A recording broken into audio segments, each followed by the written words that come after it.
Hi, and welcome to the show. Subscribe at kevinmd.com/podcast and get CME for this episode by clicking on the CME link in show notes. Today, we welcome Chloe Lee. She just graduated medical school and is going to be an upcoming psychiatry resident.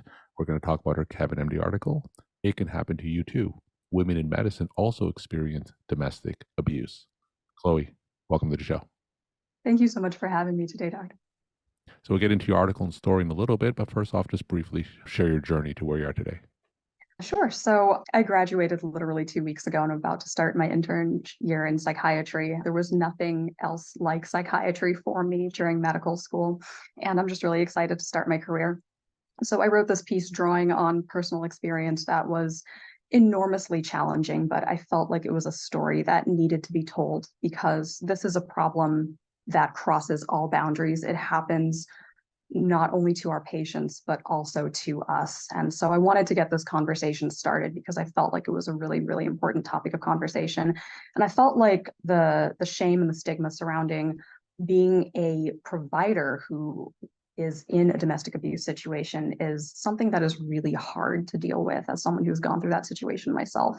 So I really just wanted to get this conversation started and to dispel stereotypes and myths about what an abuse victim looks like and the fact that abuse does not happen to medical professionals. So let's talk about your article and have you share your story. It's titled, It Can Happen to You. Women in Medicine Also Experience Domestic Abuse. So why don't you go ahead and share your story? Yeah, so I get ready for a wild story. This was something that took up probably over 2 years of my life, and I learned new elements about it as recently as a couple months ago.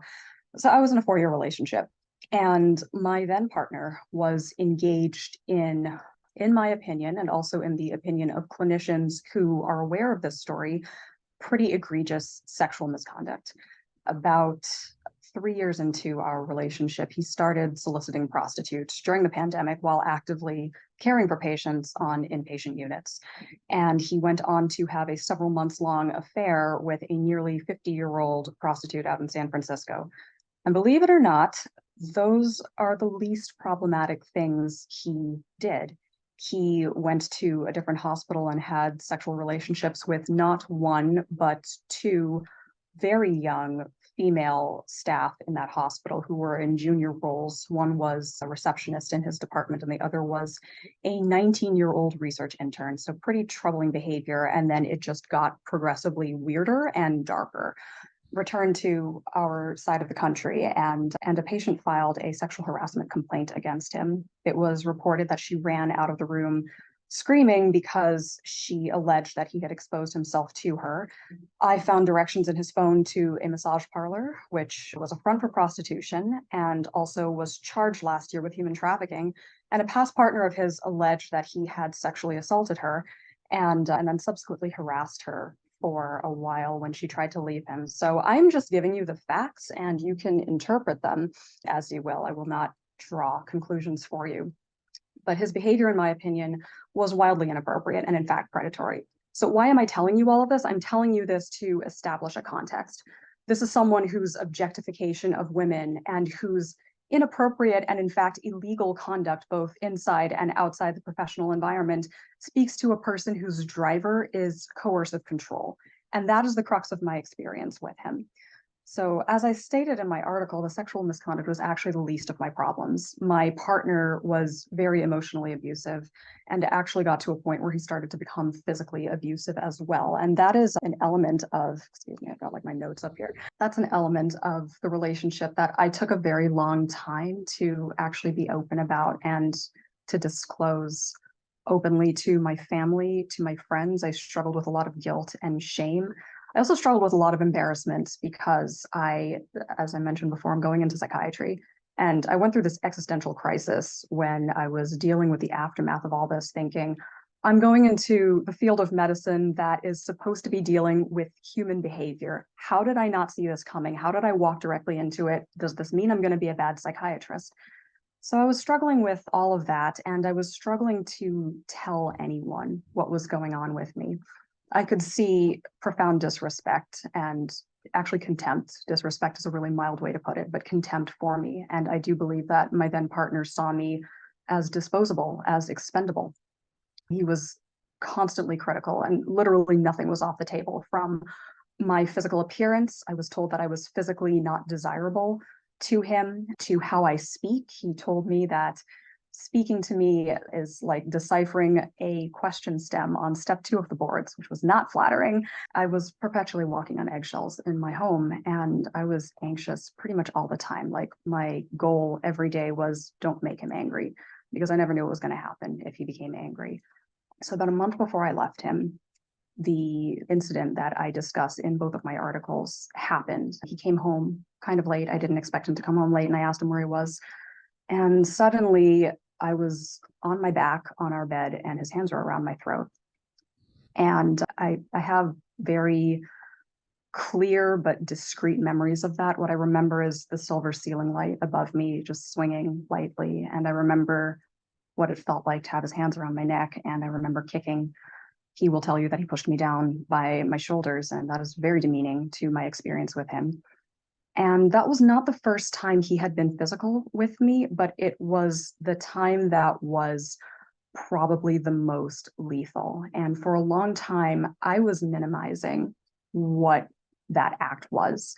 I had this conception of intimate partner violence in my mind that you have to be physically bruised, you have to be in shock, you have to have some kind of lasting damage, you even have to be dead.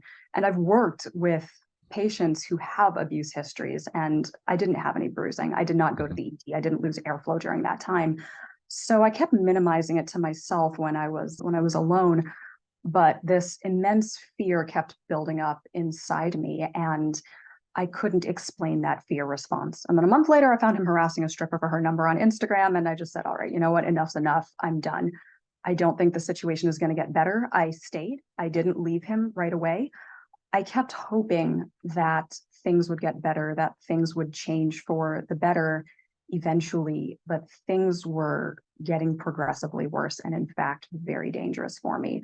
So I made the decision to leave a month after that incident. And after that, I started speaking to other women and speaking to other physicians, and I found out the full extent of what was going on. And I just thought, oh my God, I'm very lucky that I got out of the situation. And that's the story of how it all started. So you're going through medical training during this entire time, is that correct? Yes. Yes. Tell me some of the emotional toll that his behavior had on you as you were going through this training and as you were going through this relationship. That's a good question. Thank you for asking that. That was hard. Like I said earlier, I felt like such a fraud, particularly when I was on the psychiatry unit. I actually remember before this incident, before the relationship started to devolve into what it became, I actually had a female patient who was reporting intimate partner violence. She reported 2 incidents during which her husband had gotten physical with her. But more than that, he was also showing signs of coercive control. He wouldn't let her associate with anyone outside of their church community. He would put her down frequently. He would control her every movement. And I remember thinking at the time, how can anyone possibly stay with something like that?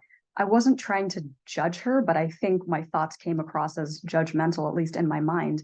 Like, I kept thinking, you are worth so much more than this. You deserve so much better. Why are you not looking for better for yourself? Why are you not fighting for yourself? And then I ended up in the same situation about a year later, and I understood why. It's very easy to judge a woman. And I understand anyone can be an abuse victim, but I'm coming from the perspective of a female clinician. It's very easy for an outside party to look in and say, why is she staying with that? Why wouldn't she just leave? I would leave immediately. I used to think like that too. And then I went through it and I thought it's really not that easy to just leave like that. So give So us some insight just from after living through this, just for those people who aren't familiar or not in that situation. Why isn't it so easy? because you love the person. The reality is I did love my former partner very much. I do not at this point. I mean, given everything that he's put me and other women through, now I'm several months out, I'm looking back on it. There's no way I could have any feeling for him. But at the time, I was holding on to this feeling of safety and security that I'd had with him at the very beginning of our relationship.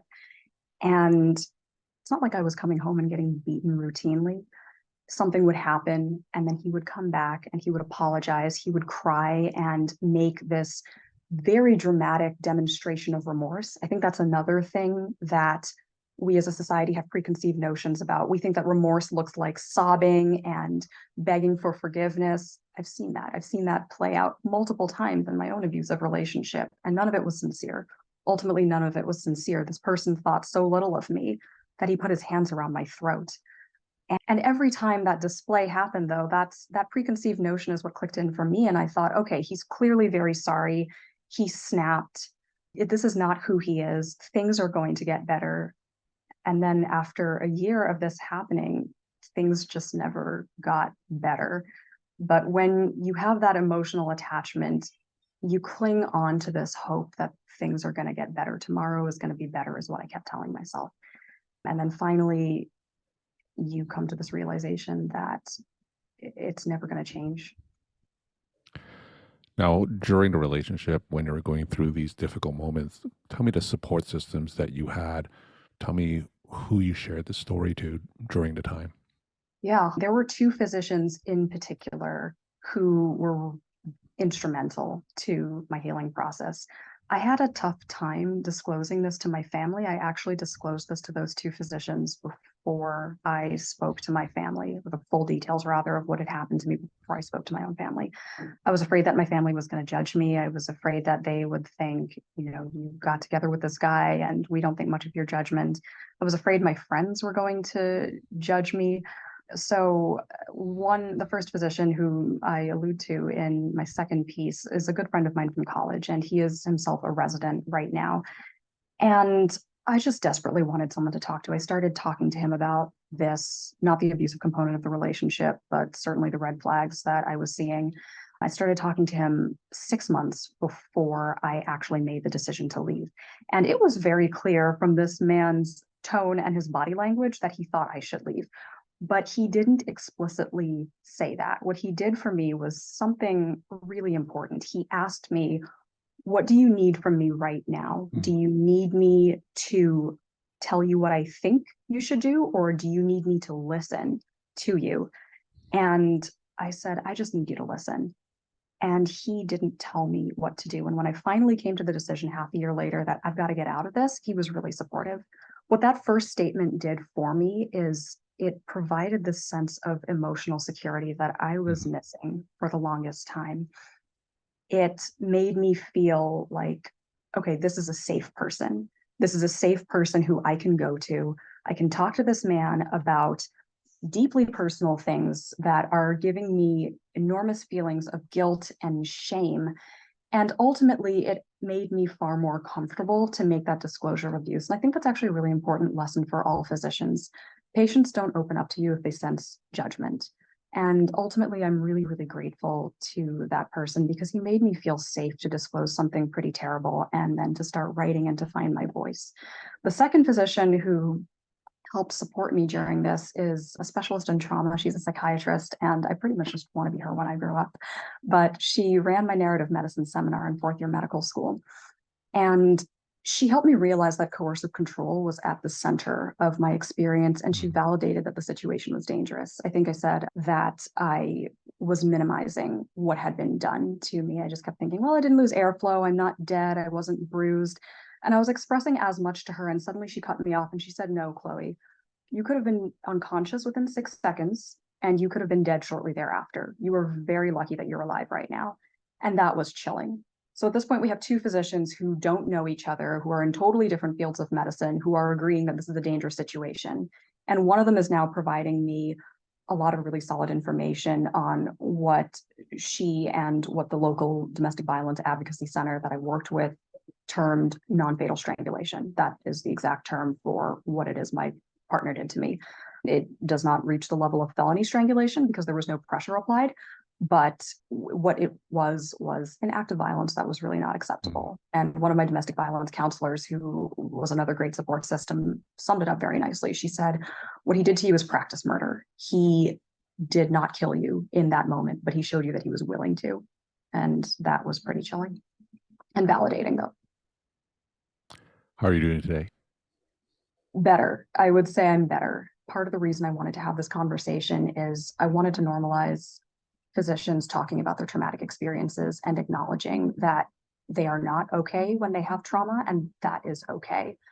To be perfectly honest with you, I still have bad days. There are nights where I either don't sleep because I can't fall asleep or I can't stay asleep, or I have nightmares of being attacked or of my then partner saying the things he used to say to me. And I wake up and panicking and checking my surroundings to make sure that I'm safe. And those are not great days. But I would say that those days are slowly decreasing in number. And where I am right now is a much better place than where I was, even 6 months ago. I wouldn't say I'm ecstatically happy all the time, but I would say that I am content. I'm content and I'm not afraid in my own home anymore. And that has been life changing.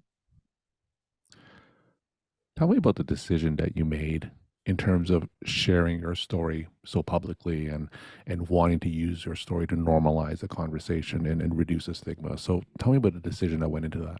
Yeah, it started from multiple conversations with different people whom I encountered on my rotations.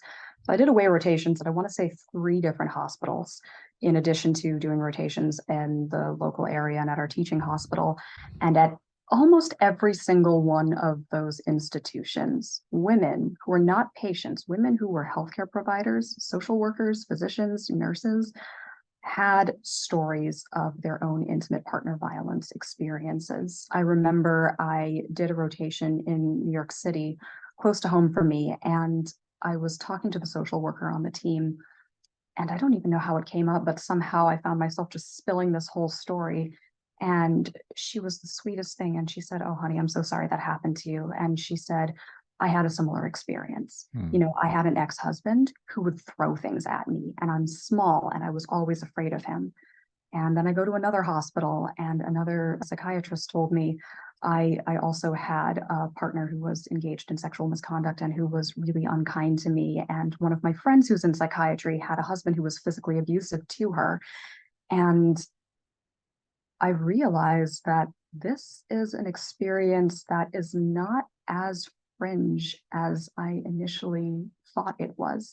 It does not surprise me that domestic violence exists in our society. What surprised me is the rates at which it happens to medical professionals, to medical professionals by medical professionals.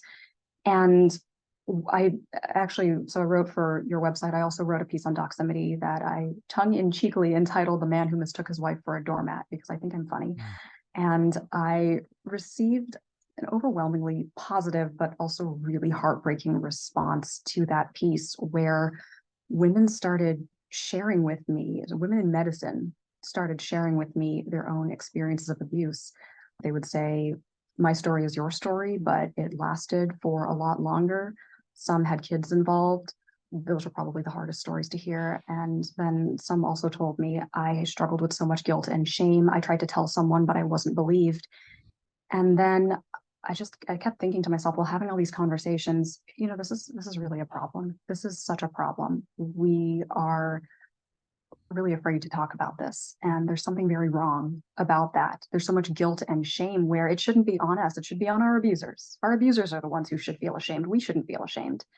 And so I decided to just put myself out there. And I just said, you know what? If me sharing this horrible thing can make someone feel less lonely and less isolated, then what I've gone through isn't totally senseless. And maybe it'll make me a better physician in the long run. I remember feeling so isolated and miserable in the aftermath of this.